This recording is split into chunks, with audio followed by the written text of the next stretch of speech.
bagong asawa, bagong mag-asawa, bagong mag-asawa. Sabi ng babae, doon naman. Huwag kang masyadong atak, bagong asawa yun. Tapos yung lalaki, gustong lagi nga nun. Huwag kang masyadong, ganado yan. Nasa harap tayo ng mga bata, sabi na. Sabi na, gawa na lang tayo ng codes, para gawa daw sila ng codes. Codes, gawa ka ng codes na. Oo, para... Hindi alata? Hindi, oo, tama. Sabi ng babae, ay, nung lalaki. Ganito na lang. Pag sinabi ko na i-on mo yung washing, alam ko na yun, sabi na. Punta ka na sa kwarto, maganda ka na. Ganun yung usapan nila. Kabukasan. Pero pumasok pa yung lalaki doon. Kabukasan. Umuwi na yung lalaki. Medyo excited pang umuwi yun eh. Kasi alam nila na sabi ng lalaki, mahal, mamayang gabi. Paibuti natin yung washing. Sabi ng babae, alam ko naman na pagod ka sa trabaho. Tapos, balit lang naman yun, kaya kinamay ko na.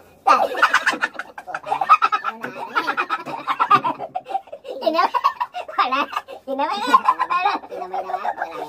Balit lang naman yan. Kinamay na.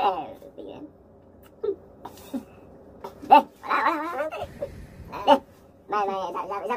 Saba. Kwento ng mga ano to eh. Puro bagong mag-asawa. Yung ano daw, yung lalaki, fireman yung lalaki. Nung una ba, SS pa sila.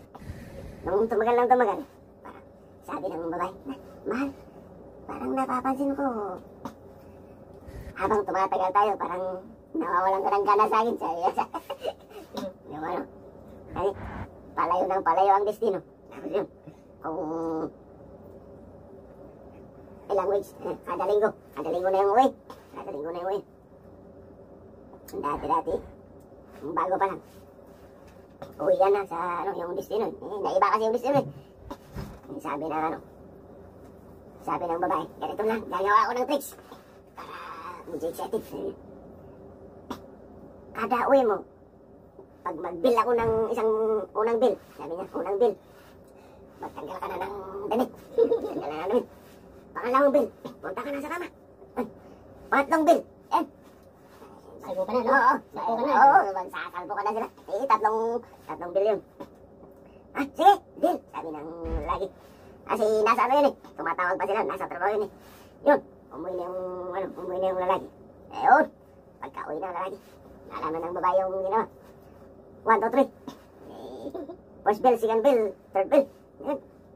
Nagubad na yung babae, ay yung lalaki. Nasa kama na yung lalaki doon. Nagdalihan na siya. Tapos na. Nagdayarihan na eh. Tapos nung maya-maya, biglang may pang-apat na bill. May pang-apat. Sabi ng lalaki, putik niya. Ano yung lalaki? Tutulog ako eh. Bakit? Ano ba ang pang-apat eh?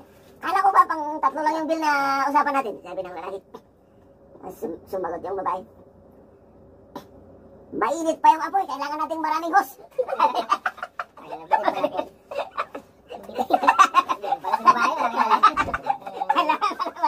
maraming hose.